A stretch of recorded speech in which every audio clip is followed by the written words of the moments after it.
Hi there, you're listening to the Estranged Heart podcast, and I'm your host, Kreed Revere. Welcome back to our returning listeners, and if this is your first time here, thank you for selecting this podcast to listen to. As we begin today's episode, I invite you to grab a cup of coffee or tea, settle in, and listen with an open heart. But first, the regular disclaimer. I am not a licensed therapist or counselor. Nothing within this podcast should be considered or taken as therapy. If you are in need of therapeutic support such as counseling, please seek out a therapist near you.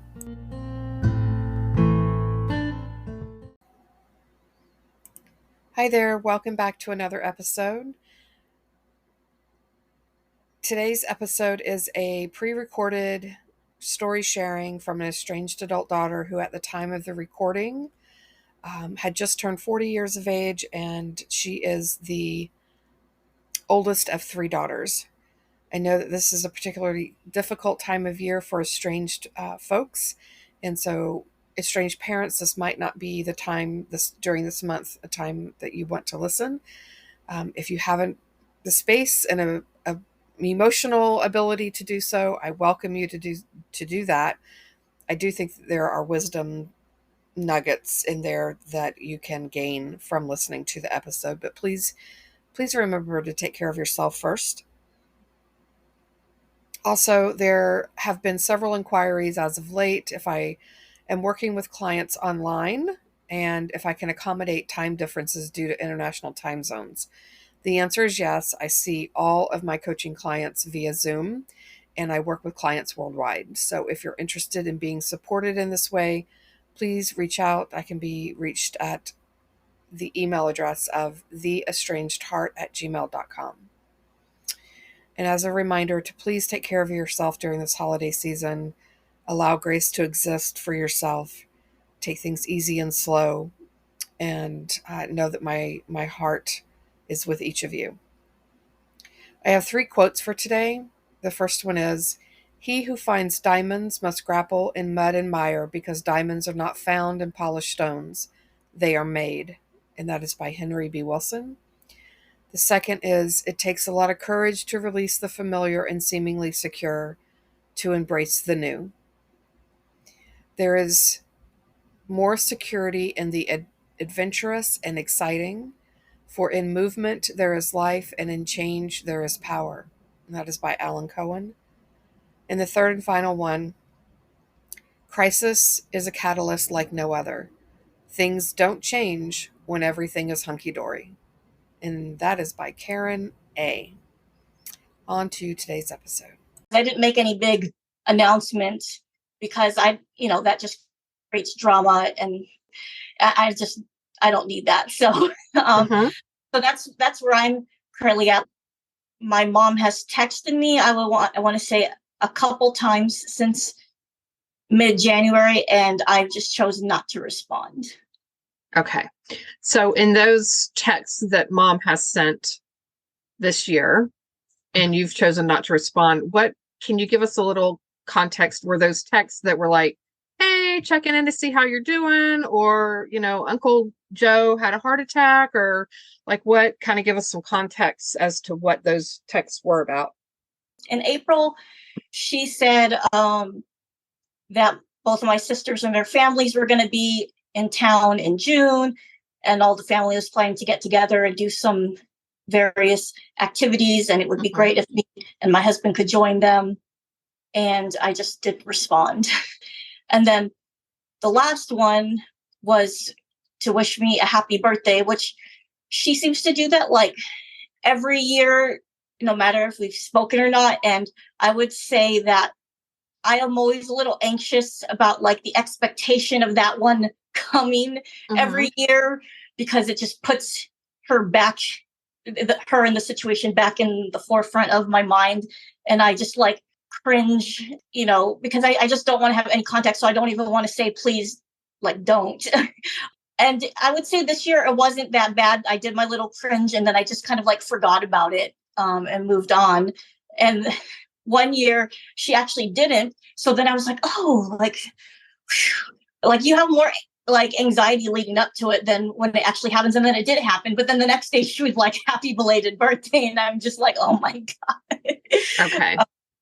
So you're not one that would like for mom to acknowledge your birthday. When she sends that birthday text, is it because when I'm working with moms, I will generally suggest reaching out and wishing a child a happy birthday unless they've have given explicit do not contact me instructions. Yeah, that's good guidelines to Yeah, go by. but and you know, everyone's different and that kind of thing. But what I do caution them on is, you know, not sending a text that says, happy birthday, I love and miss you so much, love mom, versus happy birthday, I hope your day is great. Yeah, Something like that. Second. Okay. Okay. All right. Thank you for that. My part, like, again, I haven't, communicated, please don't do this, because I just don't want to initiate any communication with her. Right. Okay. Perfect. Thank you.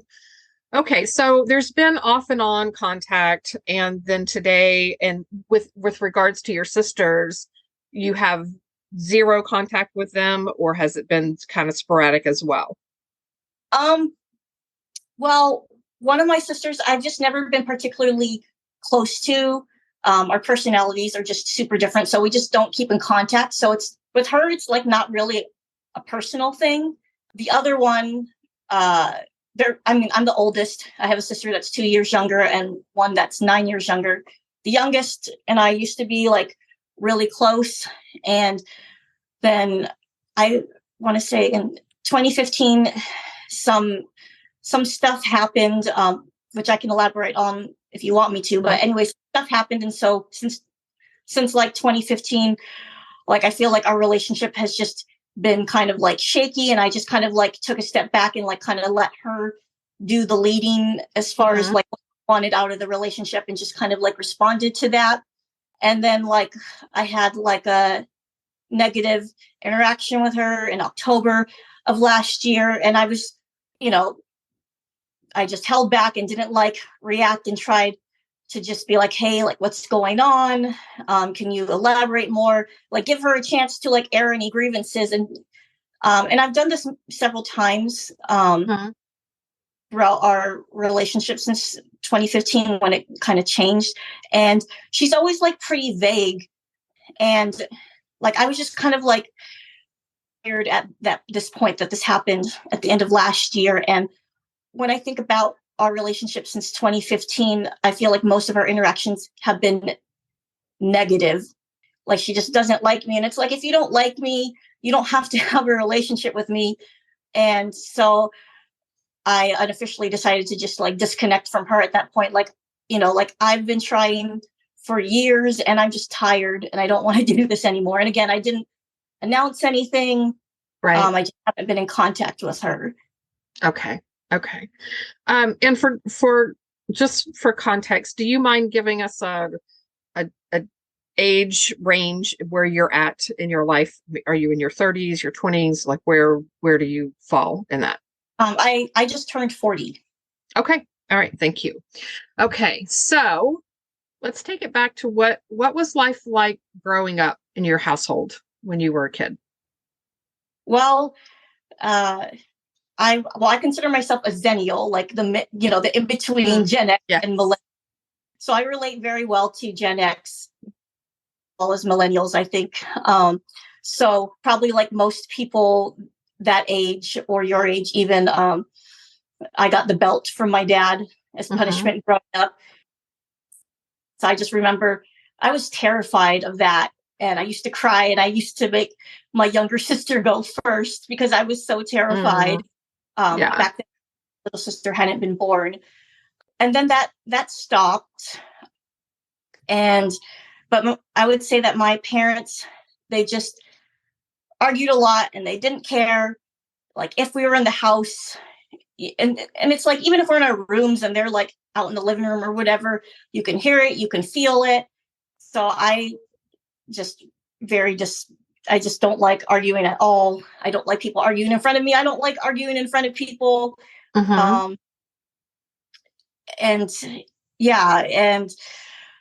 I feel like everything was always about like their emotions.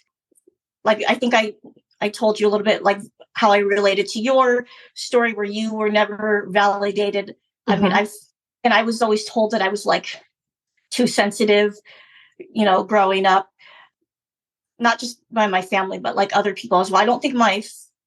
I feel like my family said it more in their actions and reactions than like just directly saying it in words. Right.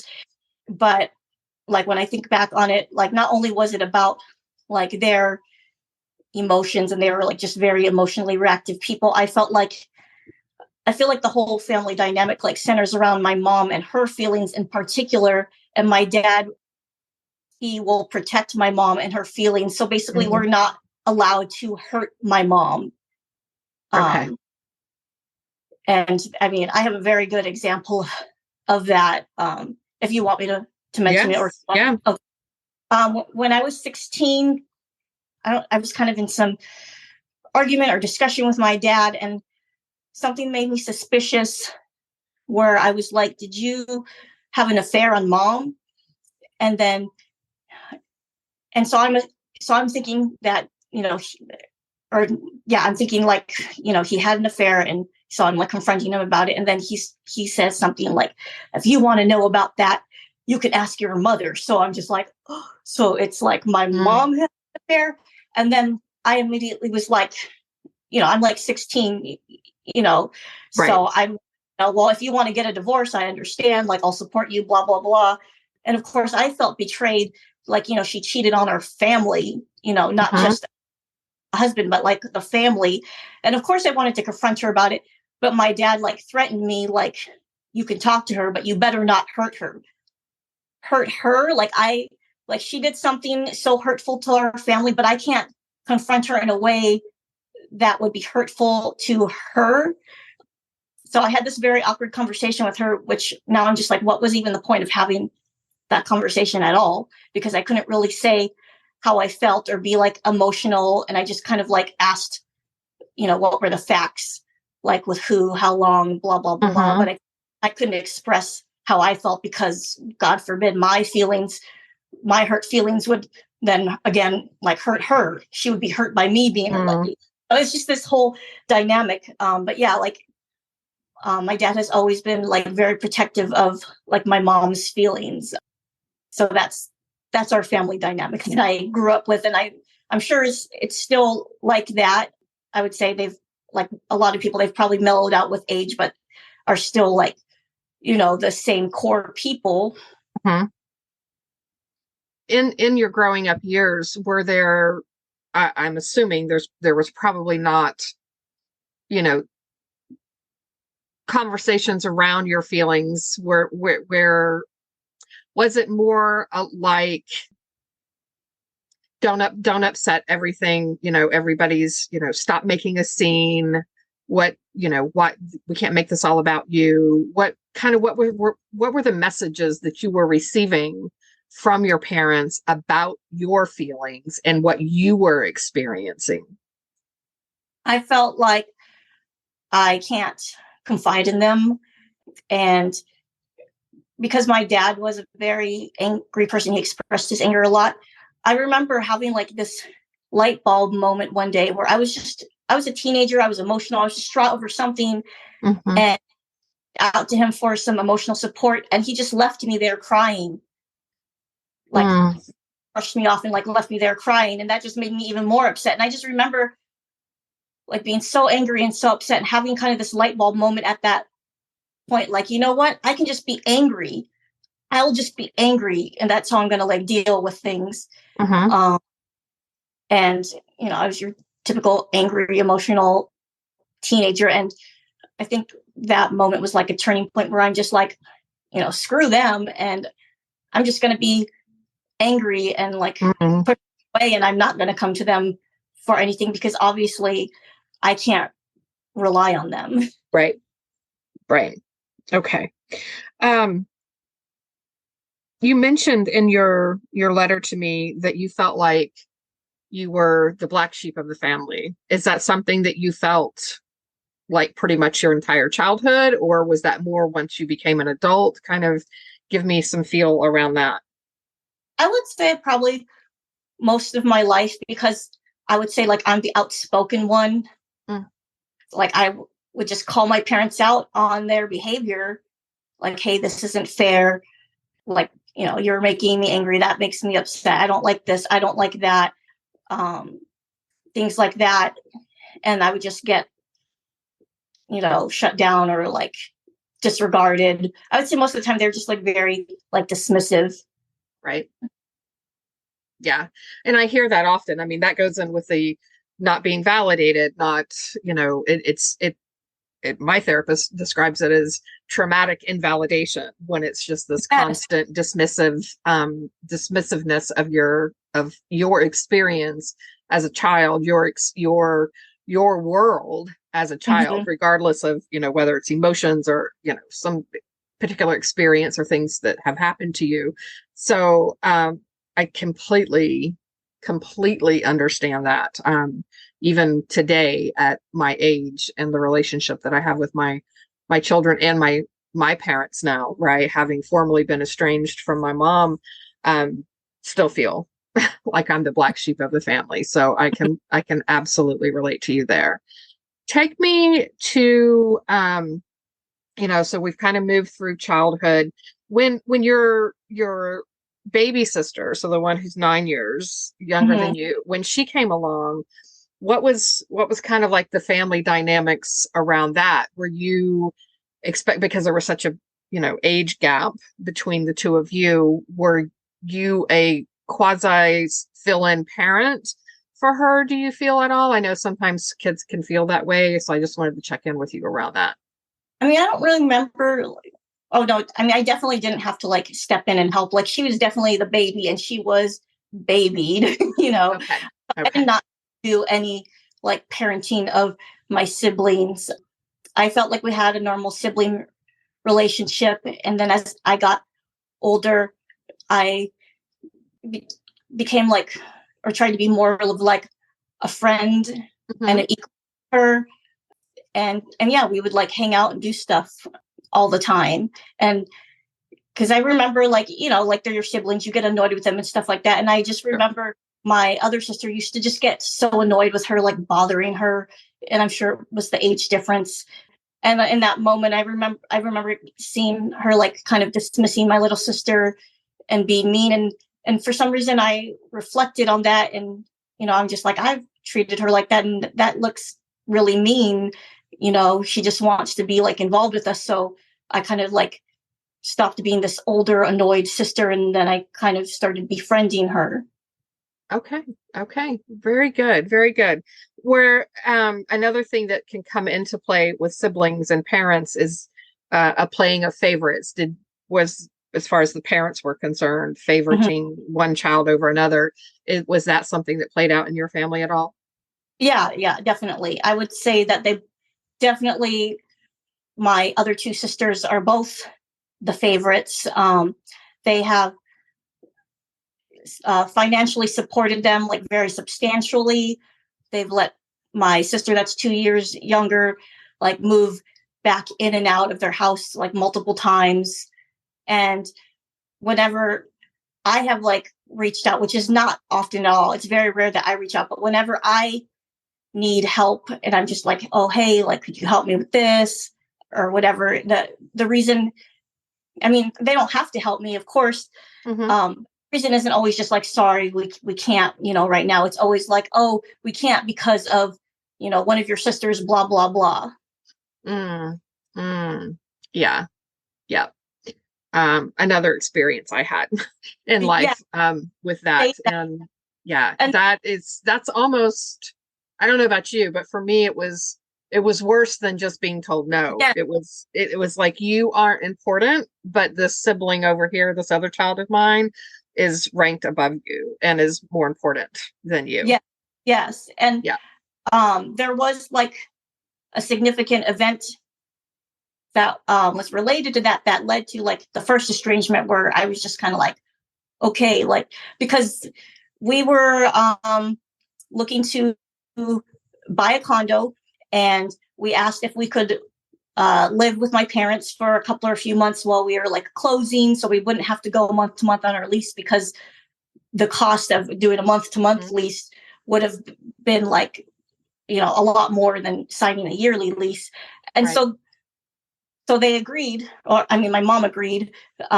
She's the one that kind of does most of the family communication. And then when the time came up, I heard from my sister, that's 2 years younger than me, that she was moving back in with my parents. And I go to my mom and I'm just like, I thought that you said that me and my husband could move in with you for a few months while we're closing on this condo. And then her response was just like, oh, I just kind of like forgot. And it's like, how could you forget about something so important like that, that had such financial repercussions for me and my husband? And so at that point, I was just like, you have like, this is like the last straw. And I like estranged from her for like 6 months. Mm-hmm. Yeah. Yeah. I hear you on that. It really is. And I don't know that, again, as a parent myself of two adult daughters, it can be challenging to make sure we're splitting every, doing things as equal as we can. At the same time, each child is important. And I think to not, to purposely, quote unquote, forget, or to tell a child, I can't help you because I'm helping this one, really sets up, number one, to damage the parent-child relationship, your relationship with your parent, but also the sibling relationship. It really can wreak havoc there as well. So yeah, absolutely, totally get that. Yeah. And actually, I'm not mad at my sister at all, because she probably had no idea. Yeah, I was mad at my mom because she's the one that she had made the promise to me and really royally screwed me and my husband. I mean, yeah, like that. Yeah. I mean, a big thing. So yeah. Okay, so we're through childhood. Take me into your adulthood and kind of where, it sounds like you've had, this in and out of estrangement, reconciled, back in estrangement. What has that experience been like for you, to be back and forth with this type of a relationship with your parent or parents? Well, I mean, I would say that currently this is only like my second major estrangement. And then after the 6-month estrangement, which my dad really should have been included in that. I know I keep talking about my mom, but like, she's the one kind of driving the relationship. And honestly, my dad, it's like, he's not very technologically advanced, and he just doesn't reach out. Like, if I don't call or don't stop by or whatever, like, we don't have a relationship. But I would say, like, since that first estrangement, between that and like this estrangement, I just like, I mean, I would like limit contact with my parents, but like, I just felt like upset or annoyed or angry, like walking away from like any interaction that we had, and especially like holidays. So then I stopped going to like holidays because I was just like, this is just too much. I don't know. I feel like when you have like holidays involved, it just makes it even more like everyone is just even crazier for some reason. I think I hadn't done a holiday with them in a few years. And in 2019, they're like, hey, we're all going to do Thanksgiving at this restaurant. And I thought like, hey, like that doesn't sound too bad. It sounds like a safe, like neutral place or whatever. And I was really wrong about that. It was, I mean, I don't go out to restaurants often on holidays, maybe here and there throughout the years, but this restaurant was very busy. It was so busy. So obviously other people had like the same idea. And so, they were a little slow in like getting our food and everything like that, which I didn't mind. But like my nephew was having like a meltdown because he's a kid and he was hungry. And my mom and my sister, his mother, were just getting like so upset on his behalf. I want to talk to your manager, and just like sitting at the table and complaining the whole time. And I'm just like sitting there like, okay, well, here we are. This is Thanksgiving, like happy Thanksgiving. Like I get to listen to my nephew have a meltdown, which that didn't really bother me, but mainly my mom and my sister just complaining the whole time, and then getting a manager involved, I'm just like, okay, like never again, no holidays. Like that was a big mistake. Right. Yeah. But, yeah, it's just like the way that they are. I feel like they can be kind of entitled, but also in the way that they treat me, I feel like I'm like the butt of jokes and like teasing, and I just like don't have the energy to react anymore. Like I'll just like sit there with a blank stare on my face because I literally don't have the energy to fake it or say anything really. And they just don't like get the point or the hint or They don't whatever. understand. Would you say that they don't understand that it's hurtful, that what they're doing or saying is hurtful to you? Would that be accurate? I think so. I think that they're just not self-aware, and I feel like they've always treated me as this idea of who they think I am in their heads, but I don't feel like they know who I am as a person at all. So I just feel like I can't remember a time when I felt close to my family. I just don't feel close to them. I feel like very disconnected, like we're strangers. Like they don't know who I am. They think they do. And I know who they are as they present themselves to me. And it's like not working for me. Right. Could you, for the folks listening, especially the parents, could you give an example without identifying too much of what, when you, because I have parents who say, my kid says we tease them too much. But I mean, come on, doesn't everybody tease everybody? Like, why is this such a big deal? I don't understand. Could you maybe share an example of what teasing or being the butt of a joke has, what an example of what that is, and then why that is hurtful for you? Gosh, it's been so long. I wish I could think of like a specific thing. I don't know, like it could just be like making fun of hobbies that I have, or like how my hair looks or whatever, or if I did something different, just like any little thing that if they're commenting on it in like a negative way, even if they think that they're just like joking and it's not like a compliment, like, saying like, oh, like your hair looks nice. Did you do something different?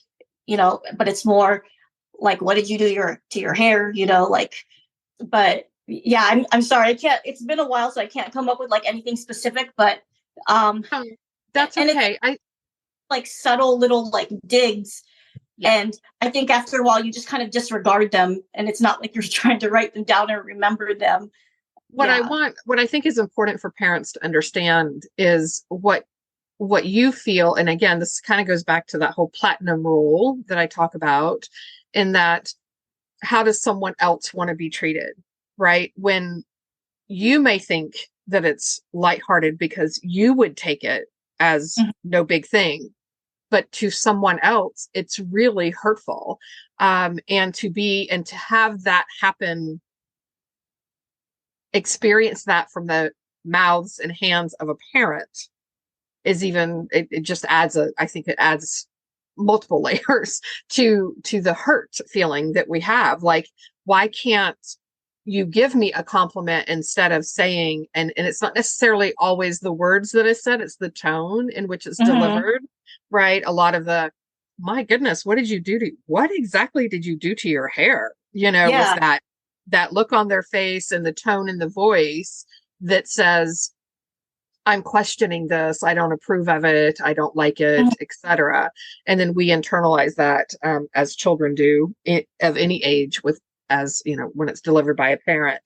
So I think that's a good example, about the hair, our looks, things that we take that are personal to us, our home, our job, our hobbies, are things that we do and we either really love, or maybe even perhaps we're even struggling with on some level and then there's this negative comment that comes in and adds to the issues. Yeah, I feel like my family has a very like sarcastic and joking nature, which like there's a very fine line with that, especially when you bring sarcasm into it. And because of this dynamic, I see that playing out in my sisters. Like I like have felt like picked on by my youngest sister, you know, because they just all like play off each other, and she's like emulating, you know, their dynamic.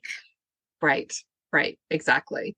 Yeah, and for those of us who are a bit more sensitive, I know that any kind of teasing when I was young, and even into adulthood, I just would send me off into outer space. I just was not able to handle it and felt really awful after any time anyone made, you know, joking, quote unquote, joking comments about things. Yeah. It was just a joke. I'm like, no, that wasn't just a joke. I mean, for everyone that's familiar with therapy terms, I still have issues with being conflict avoidant, but conflict avoidant, people pleaser, very insecure. Like I was just in my head, and like people's opinions used to affect me like so much. So I would say I have embarked on like my therapeutic healing journey.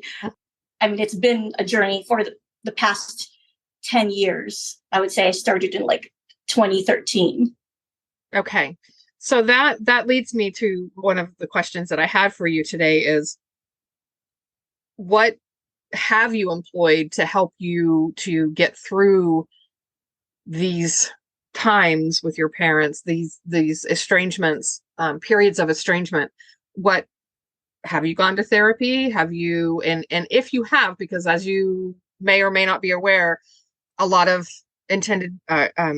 parents believe that therapists are leading the way for estrangement. So if you've gone to therapy, what benefits do you see that have come from that?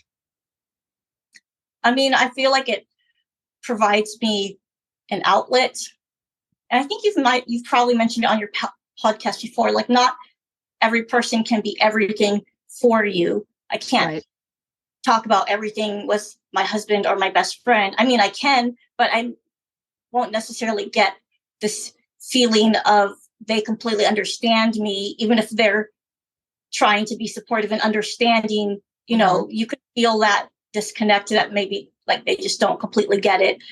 Where a therapist, you know, will have experience dealing with these types of issues and be able to kind of fill in those gaps. So I found it like a good way to like get out my frustrations and also receive any like validation that I needed.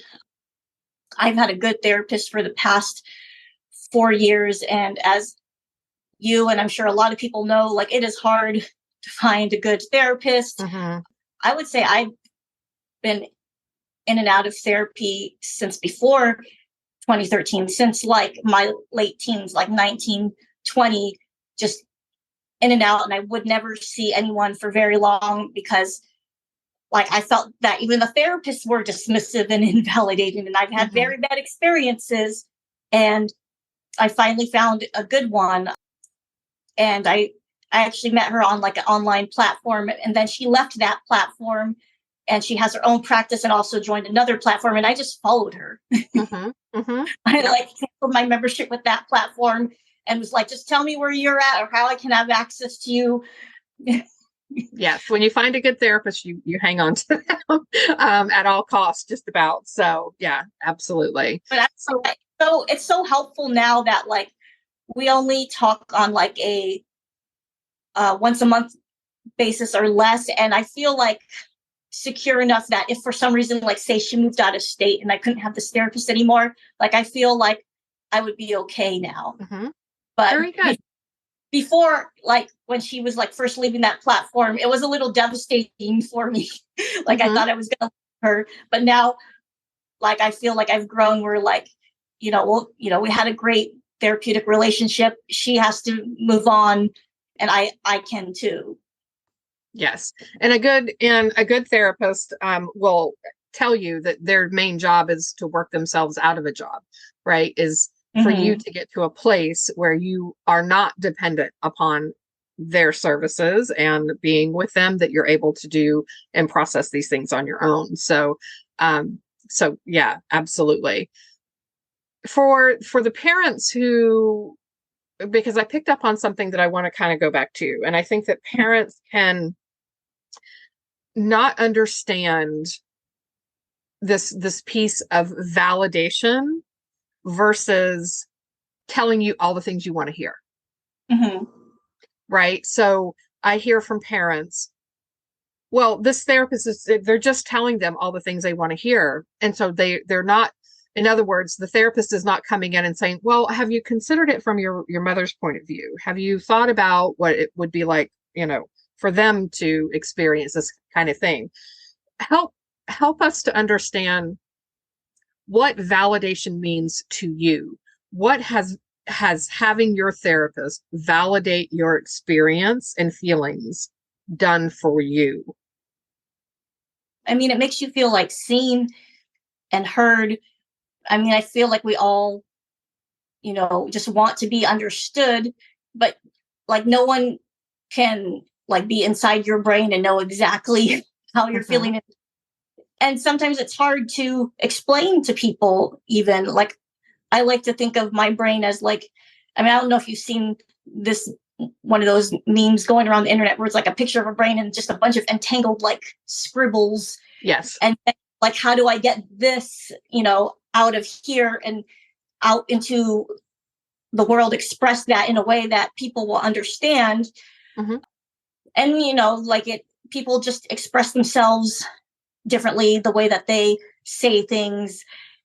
So it's like you're speaking the same language, but it's hitting the other person differently because the way that they're hearing the certain words or phrases that they're using, like they have a different understanding of what those words and phrases may mean. Like they may say it differently. So that's, I think, how a lot of misunderstandings come about. That's why we have a lot of redundant language to express the same things over and over again, so we can say it in different ways. But yeah, I think it's just, even if you don't completely understand someone's experience, like just acknowledging like their pain or their frustration, like, oh, that seems like that would be really frustrating or like really difficult, even if you don't know where they're coming from and you've never had that experience. Right. Therapists are trained to set aside their personal things, right? And this is where we get into the miscommunication, because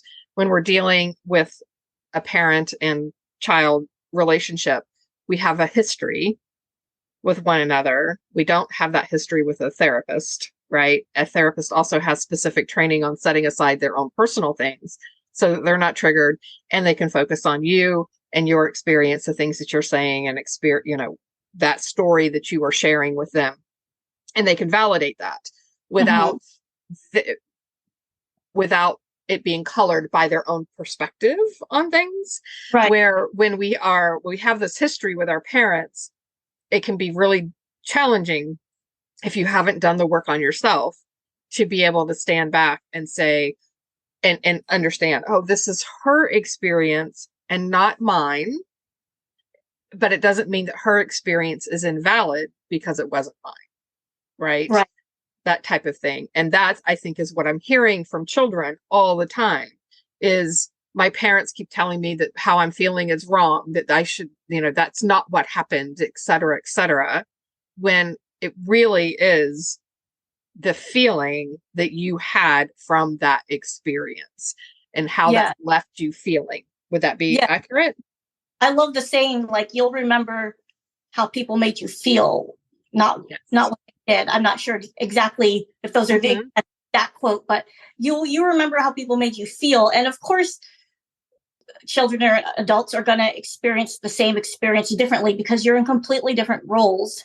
And I think you've probably mentioned it on your podcast too, that siblings that have the same child, grew up together, have the same childhood, the same parents, they're going to have a completely different experience. I mean, I definitely believe that my sisters see things differently because they're younger than me. I mean, I think typically as the oldest, your parents were the most strict with you. And then you can feel a little resentful when they're not like that with your Right. young sisters. And I feel this is just my instinct, or what it seems like to me with my youngest sister. I feel like maybe part of her anger with me is that she's angry about the relationship that I have with our family and our parents, because she doesn't understand why that is. Yes. Yes. Yeah. I can absolutely see that. Yeah. So we're winding down here on our time together, and I kind of I'd like to venture into what are the next steps? What if you had a magic wand and could fix all of this with your family and your relationships with each person in your family? What would that look like? What would you want? What do you want moving forward? Are you like, I am good with being where we're at? Like, I don't ever care to have anything more than what we have right now? Or are you of the mindset of, I would really like for us to be able to heal and have, significant, meaningful relationships with one another? What does that look like in your world right now? Well, I never like to say never about anything. Right. But like at this point, I just feel like, I guess, emotionally tired. And because I know that they haven't done any work as far as I know, I mean, it just feels unfair that I would have to do all the work. And I feel like I've already done so much work on just myself and on learning and fixing everything that made me who I was as a young adult because of my childhood. And I just don't have the emotional bandwidth to try and have a relationship with them the way that they are. And again, I just feel like not close to them, disconnected, like we're strangers. So I just feel like, I guess, not interested, like a disinterest in having a relationship with them, because I just feel like we have our own lives, we're different people. And I mean, I feel like if we weren't related biologically, we probably wouldn't have anything to do with each other. Like, we're just very different people. And like, I can't say, like, I mean, I can't predict the future, even future reactions or emotions that I would have. So I don't know how I would feel if one day they came to me like healed and fixed. I'm holding up like air quotes, because what is fixed really? But right. But like, if they were the parents that I've like fantasized all my life or since childhood, which was another thing that I had to like overcome, was understanding their limitations, and they are who they are. I mean, if they suddenly were what I needed and reached out to me, I can't say that I would know for sure. I just know that it's just not right now.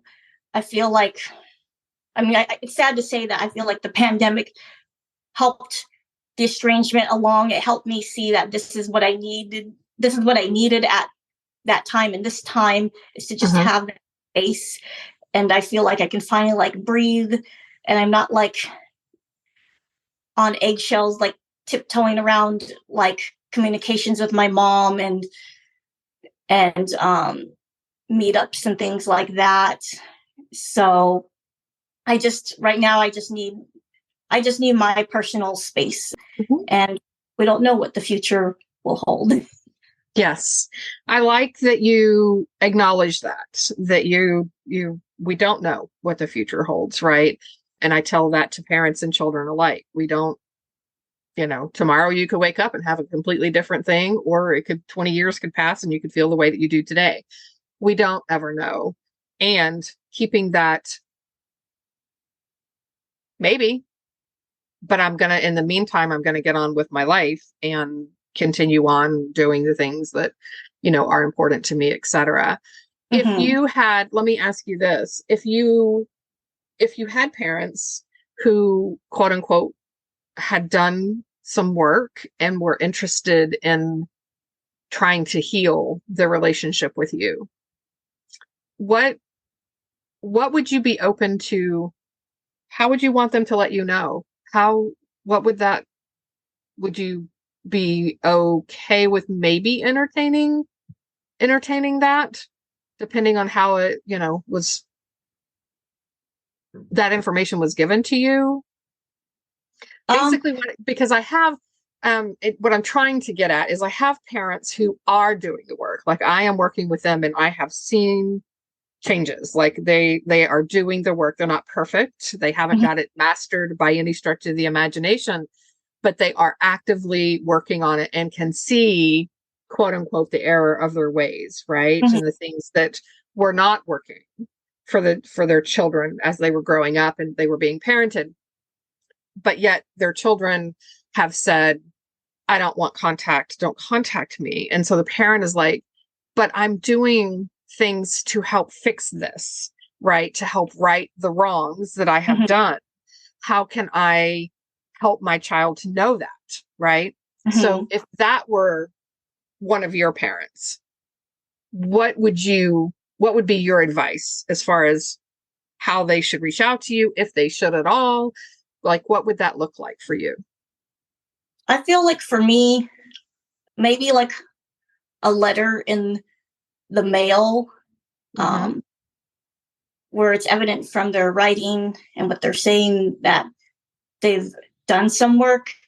I don't know, because somehow a text or an email just seems a little too casual or informal for something like so serious and emotional. And as you said, like you have these parents doing the work, but then you have these children that are still saying like, no, I don't want anything to do with you. And everyone's in a different emotional spot. So that's one of the reasons why I need my space right now. And I'm not willing to have the conversation at this moment. It would probably have to start with a letter either from me or them or something, because I don't know that I could handle such an emotional conversation at this time in my life after having already gone through, the emotional experience I had as a child. So it's actually, it's a vulnerable, scary thing. And like most adult children have said, it's not like they haven't tried to bring these things up. Like I said, I was the outspoken one and I would just call my parents out on things. And, like you just get emotionally worn down and exhausted. And so I think it's going to take me a while to heal that, to, I don't know, get the emotional energy to feel like I could have that conversation without having a complete emotional breakdown. So it's more about protecting myself. Of course, if they do some work on themselves, that would be great. Like you always say, whether you should do it for yourself and not with of, getting your child back in your life, because it's going to benefit you anyways. Right. It's going to your relationships and how you interact with people.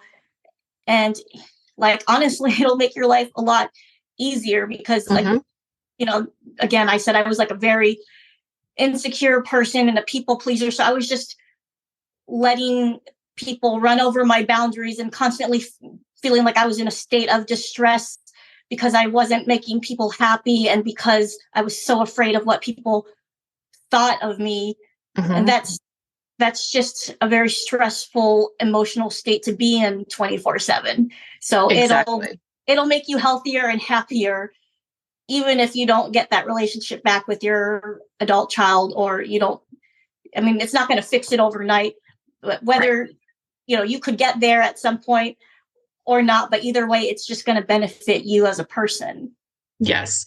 What I like to try to help parents to understand, it's kind of like in a romantic relationship when there's been infidelity, right? And generally the party who has had an affair is like, I've made amends. I've said I'm sorry. What more do you want? Let's just get back to life. Let's just, get back to normal. And I'm not doing that anymore. But the person who was cheated on is like, whoa, you have violated all the things between us in this relationship. I'm an emotional mess. This is not going to just, now that you've decided that was over and done with and you've apologized, now we just get back to normal. It's kind of, it's obviously not the same thing, but parallel lines with parents and adult children. There's been oftentimes so much damage that has been done that it takes a long time for the kids to get to a place, number one, to do their own healing and to figure that piece out. And then once you've done your own healing, then it's trying to figure out what do I want for this relationship, if anything? And then what does that look like? And then that's a whole nother process. Like, this is not, I keep talking about, it's not a sprint, it's a marathon. And if you're doing all the things that you're doing for the sole reason of getting your children back, that's typically not going to work, because that's a manipulative move in essence, right? It's like, well, if I do this, then they'll do this.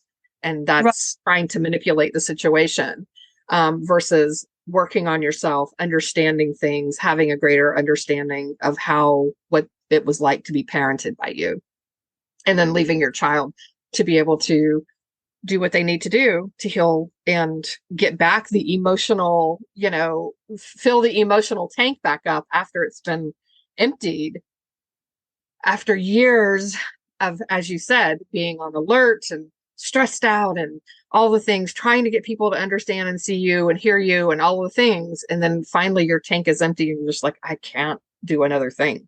Right? Would that be an accurate description? Yeah, definitely. And I mean, I could say from being estranged from my sister, it's like, I mean, I know it's not the same as being in a parent estranged from their child, but, we were close. So there was or has been this grieving of that relationship.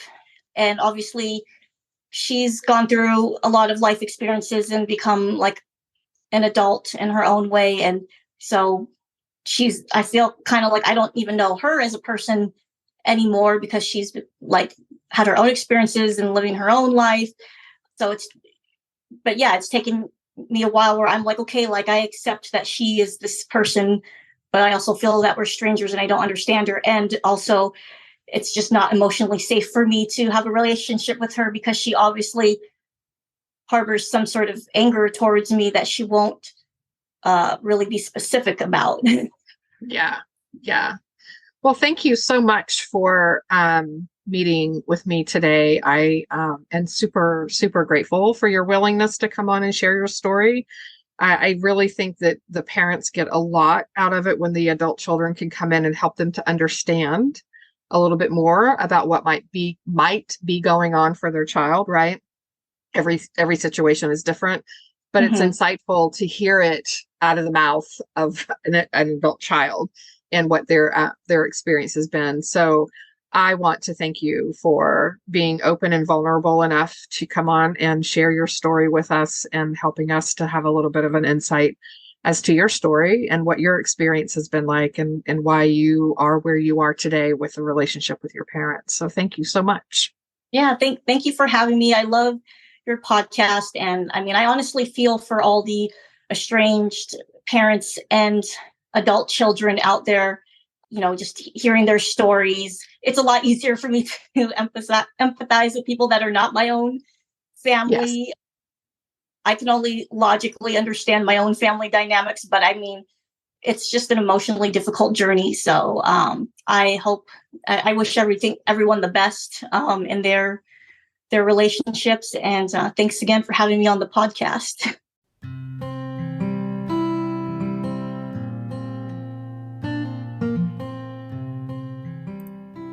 This brings this episode to a close. I hope that this time together was time you feel well spent, and that you are able to find some takeaway nuggets to help you on your journey, wherever you may be on your estrangement and reconciliation path. If you feel you've received something helpful or positive from this podcast, please consider following us, sharing this podcast with others, leaving a positive review, perhaps entertaining becoming a guest on our show, or following us on social media, on Instagram, Facebook, and TikTok under the same name, The Estranged Heart. As a reminder, there is an online support group on Facebook. If you are a estranged mom who identifies as being spiritual and approaches estrangement with a sense of curiosity rather than blame and judgment, and desire to do inner self-work and reflection, please seek us out. We can be found at facebook.com/Estranged Mothers Support Group. And lastly, if you are an estranged parent or an estranged adult child and would like to have your story shared on the podcast, anonymously or not, please reach out to me via email at theestrangedheart@gmail.com.